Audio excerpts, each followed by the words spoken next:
यथार्थ गीता 15वां श्लोक और उसके आगे। अर्जुन, पहले होने वाले मोक्ष की इच्छा वाले पुरुषों द्वारा भी यही जानकर कर्म किया गया। क्या जानकर? यही कि जब कर्मों का परिणाम परमात्मा भिन्न न रह जाए, कर्मों के परिणाम परमात्मा के स्पृहा न रह जाने पर उस पुरुष को कर्म नहीं मानते। श्री कृष्ण इसी स्थिति वाले हैं, इसलिए वे कर्म में लिप्तमान नहीं होते। और उसी स्तर से हम जान लेंगे तो हमें भी कर्म नहीं बांधेगा। जैसे श्री कृष्ण ठीक उसी स्तर से जो भी जान लेगा, वैसे ही वह पुरुष भी कर्म बंधन से मुक्त हो जाएगा। अब श्री कृष्ण भगवान, महात्मा, अव्यक्त योगेश्वर या महायोगेश्वर जो भी रहे हों, वह स्वरूप सबके लिए है। यही समझकर पहले के मुमुक्षु पुरुषों ने, मोक्ष की इच्छा वाले पुरुषों ने कर्म पर कदम रखा। इसलिए अर्जुन, तू भी पूर्वजों द्वारा सदा से किए हुए इस कर्म को कर। यही कल्याण का एकमात्र मार्ग है। अकर्म क्या है? इस विषय में बड़े बड़े विद्वान भी मोहित हैं। उसे भली प्रकार समझ लेना चाहिए। कर्म क्या है और अकर्म क्या है, इस विषय में बुद्धिमान पुरुष भी मोहित है।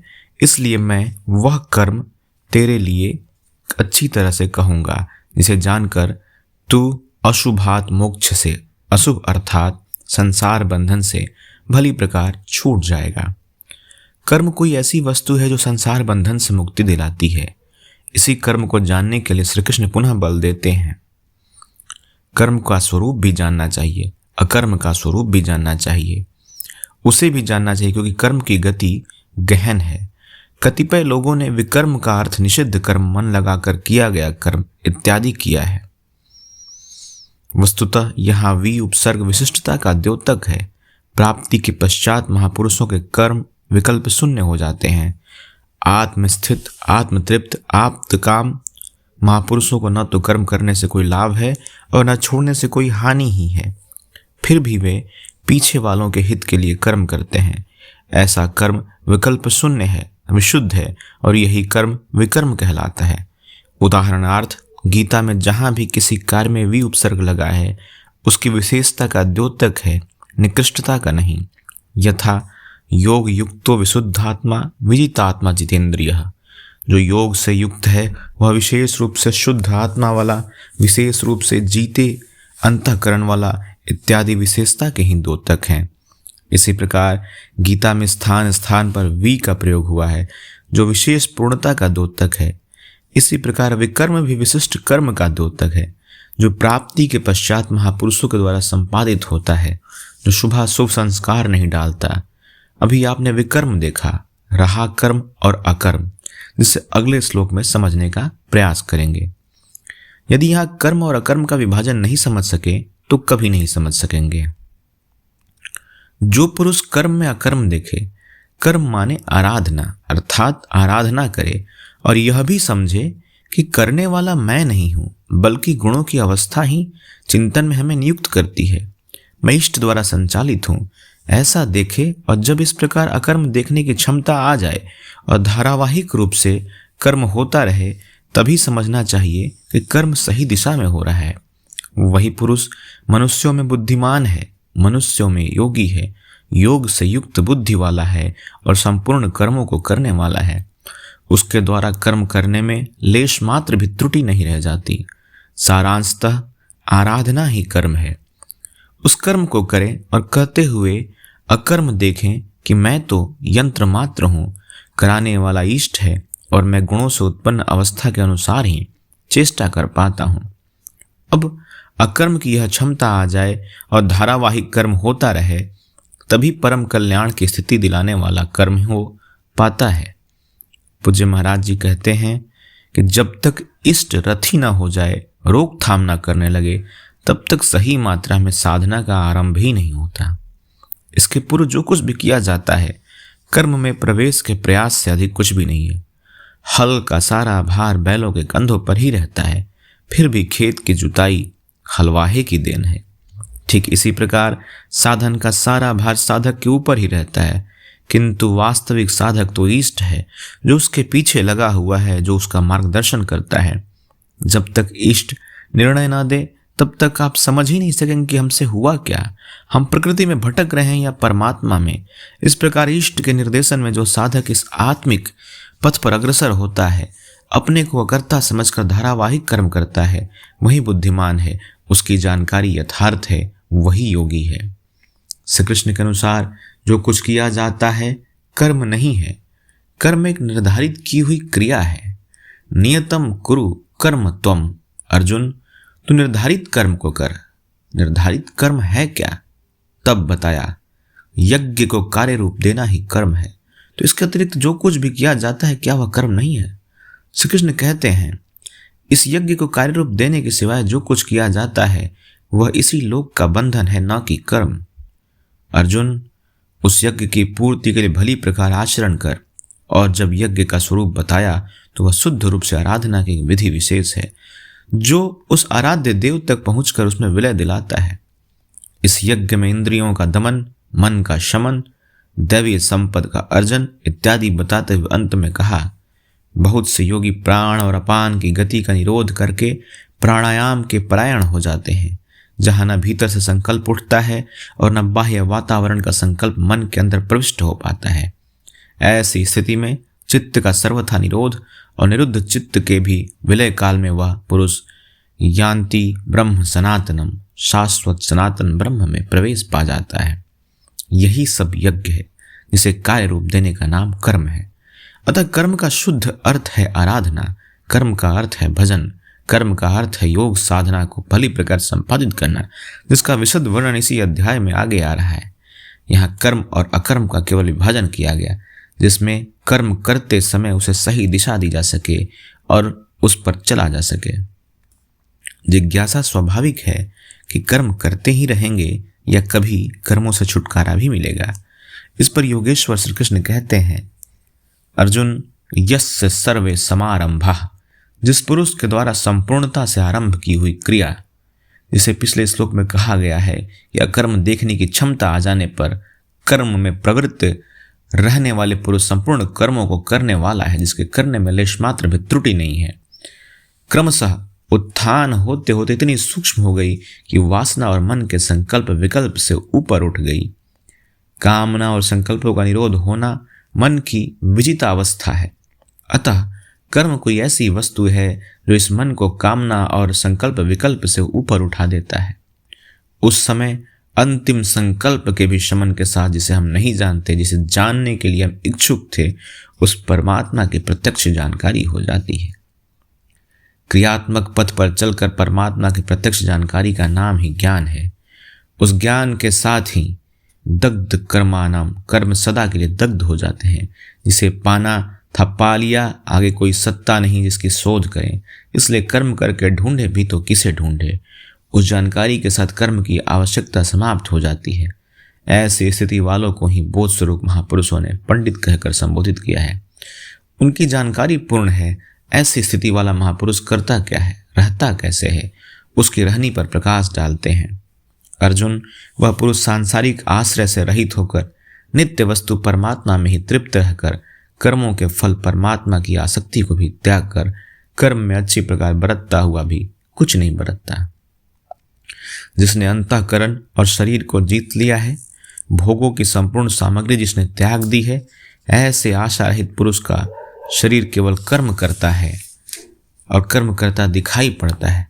वस्तुतः वह करता धरता कुछ नहीं, इसलिए पाप को प्राप्त नहीं होता। वह पूर्णत्व को प्राप्त है, इसलिए आवागमन को प्राप्त नहीं होता। अपने आप जो कुछ भी प्राप्त हो उसी में संतुष्ट रहने वाला, सुख दुख, रोग द्वेष, हर्ष शोकादि द्वंद्वों से परे, विमत्सरः, ईर्ष्या रहित तथा सिद्धि और असिद्धि में समभाव वाला पुरुष कर्मों को करके भी नहीं बनता।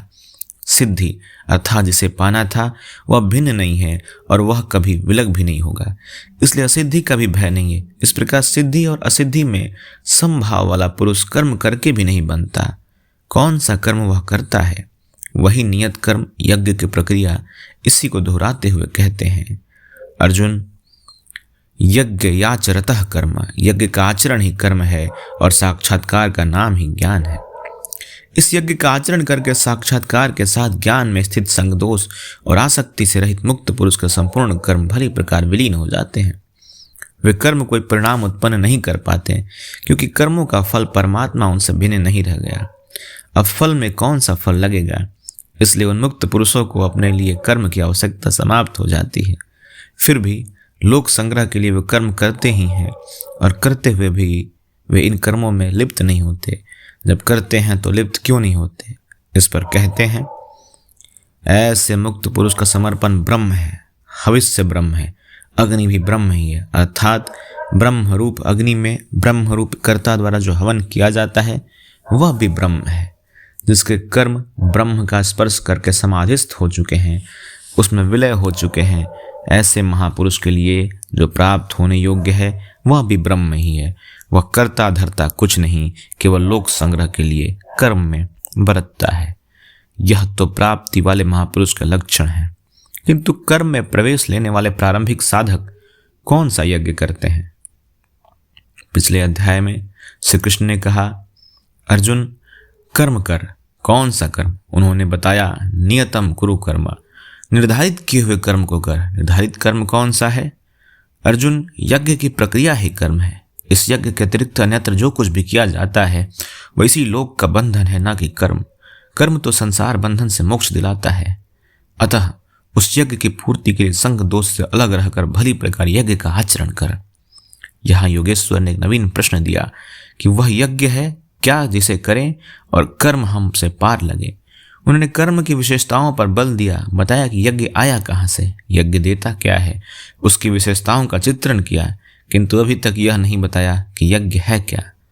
अब यहाँ उसी यज्ञ को स्पष्ट करते हैं। गत श्लोक में योगेश्वर श्री कृष्ण ने परमात्मा स्थित महापुरुष के यज्ञ का निरूपण किया, किंतु दूसरे योगी जो अभी उस तत्व में स्थित नहीं हुए हैं, क्रिया में प्रवेश करने वाले हैं, वे आरंभ कहाँ से करें? इस पर कहते हैं कि दूसरे योगी लोग दैवम यज्ञम अर्थात दैवीय संपदा को अपने हृदय में बलवती बनाते हैं, जिसके लिए ब्रह्मा का निर्देश था कि इस यज्ञ द्वारा तुम लोग देवताओं की उन्नति करो। ज्यों ज्यों हृदय देश में दैवीय संपदा अर्जित होगी वहीं तुम्हारी प्रगति होगी, और क्रमशः परस्पर उन्नति करके परम श्रेय को प्राप्त होगे। दैवीय संपदा को हृदय देश में बलवती बनाना प्रवेशिका श्रेणी के योगियों का यज्ञ है। दूसरे योगी ब्रह्म यज्ञों परम ब्रह्म परमात्मा रूपी अग्नि में यज्ञ के द्वारा ही यज्ञ का अनुष्ठान करते हैं। श्री कृष्ण ने आगे बताया, इस शरीर में अधियज्ञ मैं हूँ, यज्ञों का अधिष्ठाता अर्थात यज्ञ जिसमें विलय होते हैं वह पुरुष मैं हूँ। श्री कृष्ण एक योगी थे, सद्गुरु थे। इस प्रकार दूसरे योगी जन ब्रह्म रूपी अग्नि में यज्ञ अर्थात यज्ञ स्वरूप सद्गुरु को उद्देश्य से बनाकर यज्ञ का अनुष्ठान करते हैं। सारांशतः सद्गुरु के स्वरूप का ध्यान करते हैं।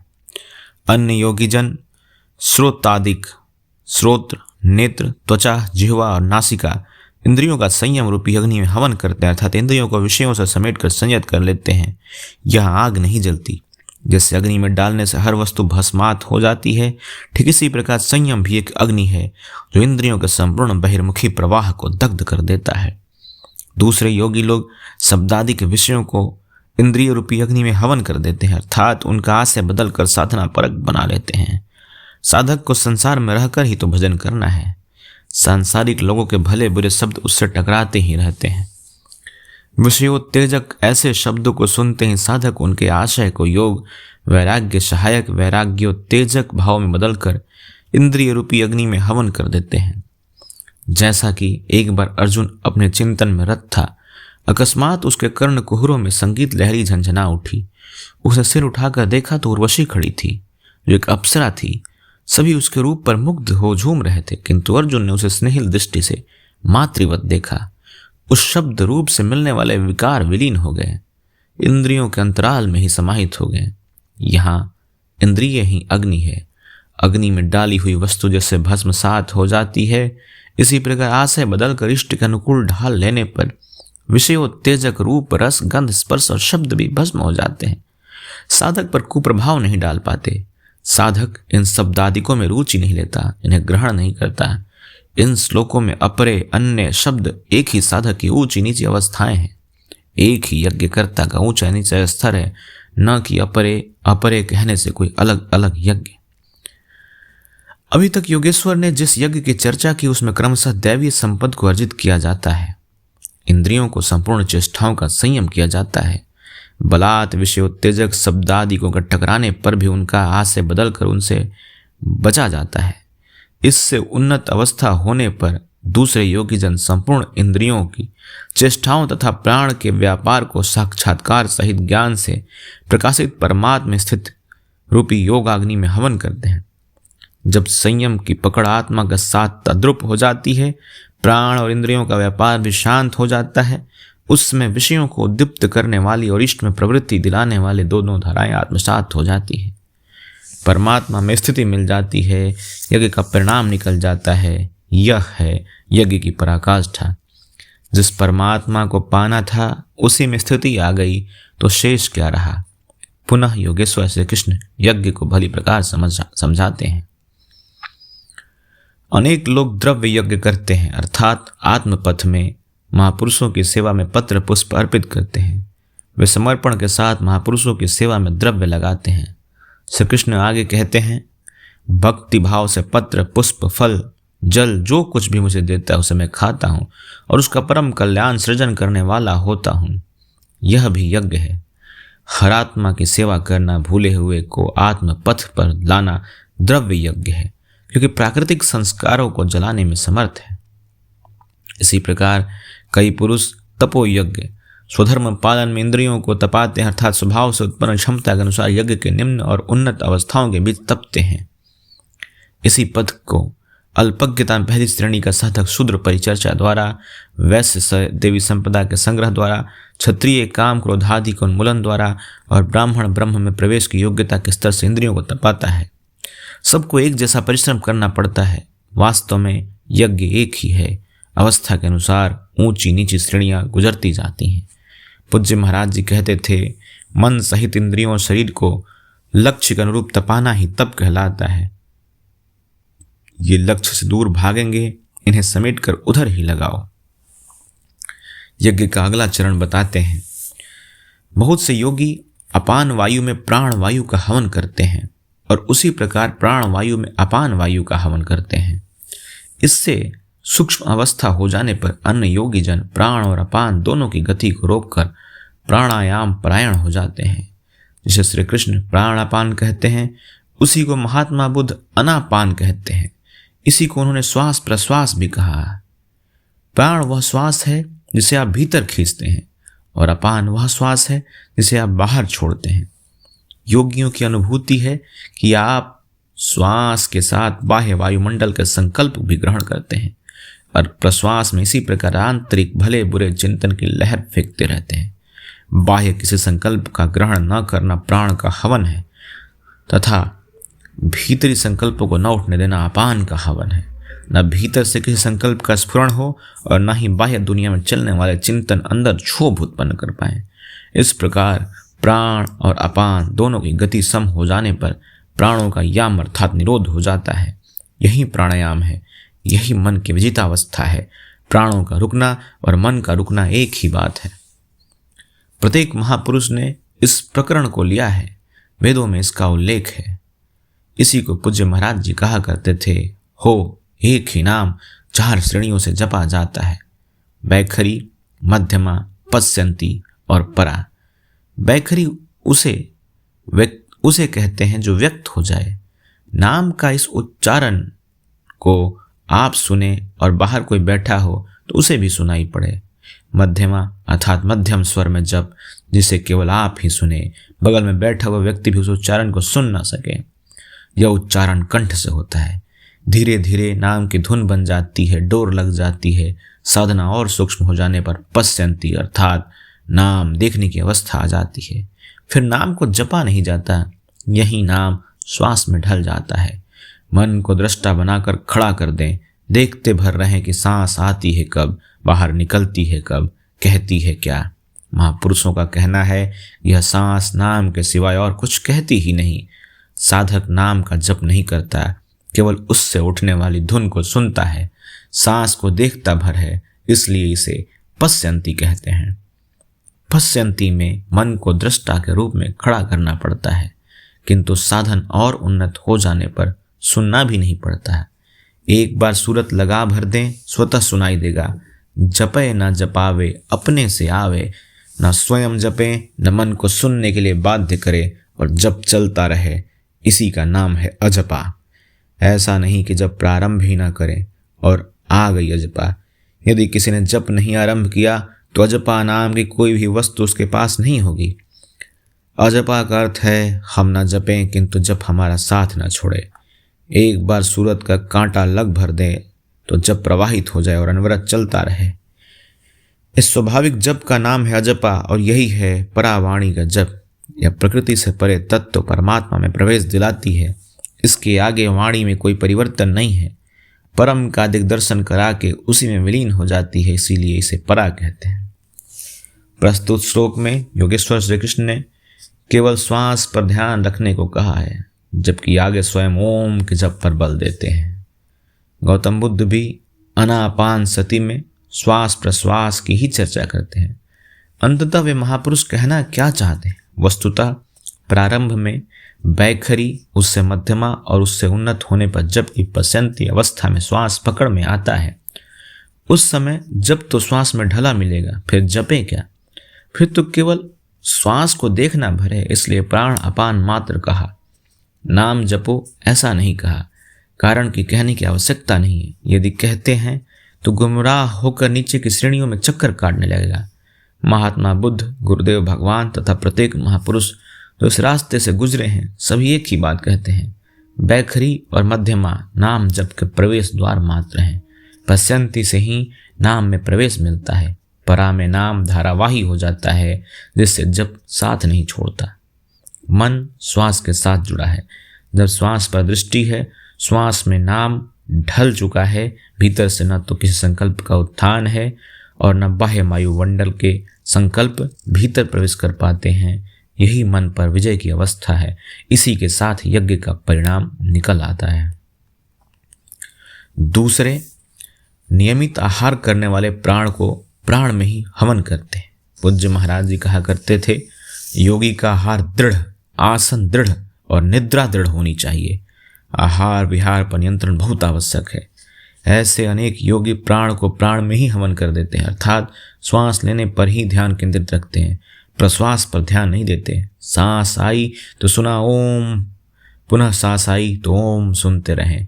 इस प्रकार यज्ञों द्वारा नष्ट पाप वाले ये सभी पुरुष यज्ञ के जानकार हैं। ये निर्दिष्ट विधियों में से यदि कहीं वे से भी यज्ञ करते हैं तो वे सभी यज्ञ के दाता हैं। अब यज्ञ का परिणाम बताते हैं। कुरुश्रेष्ठ अर्जुन, यज्ञ जिसकी सृष्टि करता है, जिसे अवशेष छोड़ता है, वह है अमृत। इसकी प्रत्यक्ष जानकारी ज्ञान है। उस ज्ञान अमृत को भोगने अर्थात प्राप्त करने वाले योगी जन शाश्वत सनातन पर ब्रह्म को प्राप्त होते हैं। यज्ञ कोई वस्तु है तो पूर्ण होते ही सनातन पर ब्रह्म में प्रवेश दिला देती है। यज्ञ ना करें तो आपत्ति क्या है? श्री कृष्ण कहते हैं कि यज्ञ रहित पुरुष को पुनः यह मनुष्य लोक अर्थात मानव शरीर भी सुलभ नहीं होता। फिर अन्य लोग कैसे सुखदायी होंगे? उसके लिए तो तिर्यक योनियां सुरक्षित हैं, इससे अधिक कुछ नहीं। अतः यज्ञ करना मनुष्य मात्र के लिए नितांत आवश्यक है। 31वां श्लोक चतुर्थ अध्याय का समाप्त हुआ। 32वां श्लोक और 32वें श्लोक से आगे अगले भाग में इसका ऑडियो बुक बनाएंगे।